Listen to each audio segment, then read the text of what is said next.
तुम्हें अपनी जिंदगी की परवाह तो है नहीं, मगर अपनी अमीरी का जहर इन सब की जिंदगी में क्यों घोल रहे हो? तुमको किसने इजाजत दी बेहूदियां करने के लिए? एक्सक्यूज मी साहब, आज विकी का जन्मदिन है साहब, इसलिए हमने तुमसे पूछा मैंने? किससे पूछकर तुमने कॉलेज को शराब का डाल डिस्को क्लब बना दिया? मैं तुमसे पूछ रहा हूँ। किसी की इजाजत से नहीं। तो इस कॉलेज को क्या अपने बाप की जागीर समझ रखा है तुमने? सर, एक तो कॉलेज में गुंडागर्दी करते हो, ऊपर से आंखें दिखाते हो। सुधर जाओ वरना कॉलेज से रेस्टिकेट करा दूंगा, याद रखना। तुम मेरा कुछ नहीं बिगाड़ सकते। अच्छा, इतना घमंड? मैं अगर चाहूं तो तुम्हें इसी वक्त कॉलेज से धक्के मार के निकलवा सकता हूं। अगर इतनी जरूरत हो तो जरा हाथ तो लगा कर दिखाइए, ज्यादा बकवास मत कीजिए। बदतमीज, बेशरम।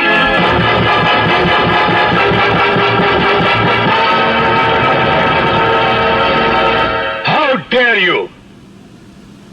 आपकी तो इतनी भी औकात नहीं कि आप हमारे बेटे के सामने आंख तक उठा सके। हाथ कैसे उठा दिया? इसका अंजाम जानते हैं आप? बहुत खूब आप हैं। आप अपनी बिगड़ी हुई औलाद को नसीहत देने के बजाय आप मुझे धमकियां देने आए। धमकियां नहीं दे रहा, आपको सिर्फ एहसास दिला रहा हूं। आप कहना क्या चाहते हैं? मैं कहना यह चाहता हूं कि जिन स्टूडेंट्स के सामने तुमने मेरे बेटे विकी पे हाथ उठाने की गुस्ताखी की है, उन्हीं स्टूडेंट्स के सामने तुम उससे हाथ जोड़ के माफी मांगोगे। इम्पॉसिबल। मैं स्टूडेंट के सामने विकी से माफी मांगू? यह फरमाइश करके आप मेरी नहीं बल्कि मेरे इज्जतदार प्रोफेशन की भी तौहीन कर रहे हैं। Sorry sir. शुक्र करो कि हमने तुम्हें सिर्फ हाथ जोड़ के माफी मांगने को कहा है, हालांकि हम कह नहीं रहे। लेकिन अगर तुम्हें उसके पांव पे सर रख के माफी मांगने को कहा होता तो वो भी तुम्हें करना पड़ता। मैं समझा मैं बिगड़ी औलाद के बाप से बात करने आया हूं, और यहां के पता चला कि बाप ने तो कसाई की शक्ल इख्तियार कर ली है, जो अपने प्यार की छुरी से अपनी औलाद के भविष्य को काटने की कोशिश कर रहा है। किसके पैर पर सर रखने को कह रहे हैं आप मुझे?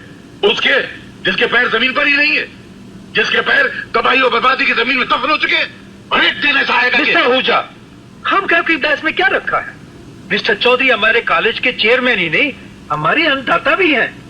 और फिर जब आपने विक्की पर हाथ उठाने की गलती की है तो फिर सबके सामने हाथ जोड़कर माफी मांगनी शर्म कैसे?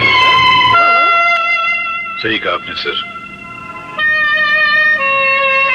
माफी मांगने में शर्म कैसी? कोई शर्म नहीं।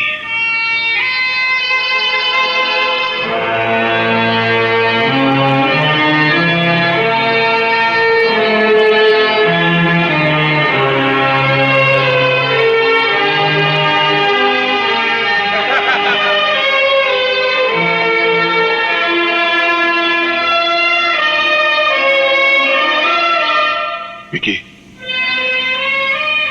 यह हाथ मैंने तुमसे माफी मांगने के लिए, अपनी गई हुई नौकरी की भीख मांगने के लिए नहीं छोड़े हैं, बल्कि एक प्रार्थना के लिए जोड़ रहा हूं तुम्हारे आगे बैठा कि अपने बाप के अंधे प्यार का हाथ पकड़कर विनाश के रास्ते में कभी इतनी दूर मत चले जाना कि एक दिन तुम लौट कर आना भी चाहो तो तुम्हारे पिता भी वापस ला न सके।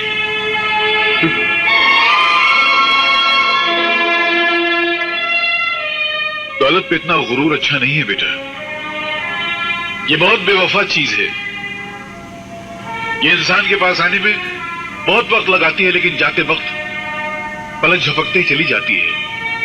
और अक्सर ये अकेले ले जाती, जाते जाते इंसान की इज्जत भी साथ में लेके चली जाती है।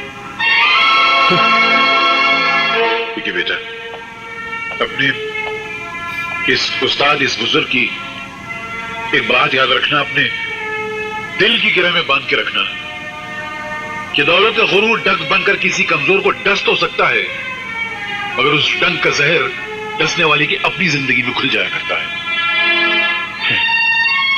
इतना जलील होने के बाद भी शिक्षा दिए बगैर नहीं रहा गया। क्या करूं, एक शिक्षक होना अपनी आदत से मजबूर हूं। ये रहा मेरा इस्तीफा। ये कॉलेज छोड़ के जाना तो एक बहाना है।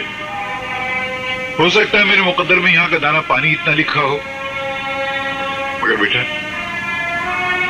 अपनी इस उस्ताद की बातें याद रखना। मैं जहां भी रहूंगा मुझ पे तेरा एहसान रहेगा। कुछ रहे बेटा, कुछ नहीं।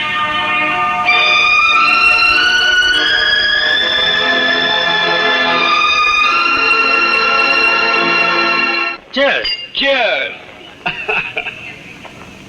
भाई कमाल है चौधरी साहब। अरे विक्की के बर्थडे पर सब लोग शराब पी रहे हैं और आप है कि शरबत पी रहे हैं। शरबत इसलिए पी रहे हैं मेहरा कि हम तो शरबत पी रहे हैं, मगर जो शराब पीने वाले होते हैं उनको एक दिन शराब पी जाती है। भला वो पीने वाला भी क्या जिसे शराब पी जाए?